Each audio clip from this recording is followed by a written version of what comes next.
Okay, hi again everyone. Welcome back to our statistics class notes. We're in section 5.1, in chapter 5, the chapter on probability and randomness. So first of all, let's talk about here on page 61, probability. So what is probability? First of all, it's used to measure how often random events occur. So we just did a simulation of tossing a coin 20 times.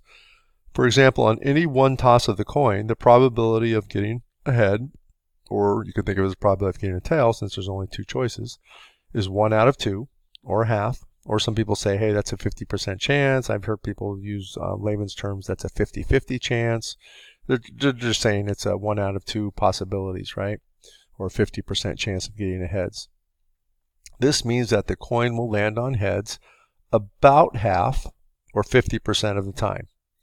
Certainly, if I do it any finite number of times, it won't always be exactly half. I could flip a coin 20 times. For example, in this last one, I simulated flipping a coin 20 times, and I got 1, 2, 3, 4, 5, 6, 7, 8, 9, 10, 11, 12, 13 heads out of those 20.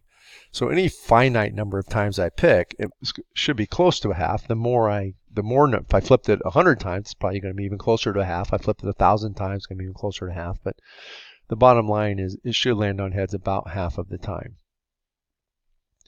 So there's two types of probabilities. The first of these are theoretical. That's where we use use a probability rule to compute it. Or empirical, which is we observe or run an experiment to compute it. Okay, so what are theoretical probabilities? Those are long-run relative frequencies. For example, if I were able to flip a coin an infinite number of times, then theoretically, half of the time you would get heads and half of the time you get tails. So it's the relative frequency at which an event occurs after infinitely many repetitions. It's a theoretical thing. We can't do something an infinite amount of times.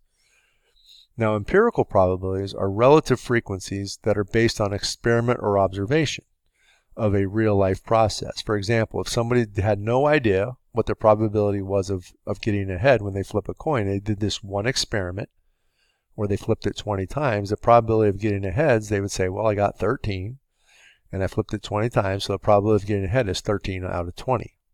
13 divided by 20, it's always a fraction. I'll speak more about that in a minute. Now, for example, let's see if we can, in this example, number 77, I want you to be able to just read a word problem and determine whether we're talking about an empirical or a theoretical probability. Remember, your empirical means you observe it happening or you do an experiment, and theoretical means somebody used a rule to figure it out. So your friend claims that the probability of getting a 2 when rolling a 6-sided die is 1/6, 1 out of 6, because the die is equally likely to land on any of the 6 sides. So this is an example of a theoretical probability. The person is using their knowledge of a die, which has 6 sides, and 2 is one possibility that you can get, so 1 out of 6. Empirical or theoretical here. A classmate was trying to figure out the probability of getting 3 heads when flipping 3 coins.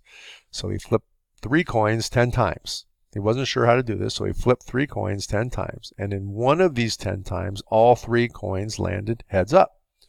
So on the basis of this outcome, he claims that the probability of 3 heads on one flip is 1 out of 10, or 10%. So that's an example of an empirical probability. The person had no idea how to use a rule, so they decided to just do an experiment and see what they get. Here's another example. A magician claims that he has a fair coin.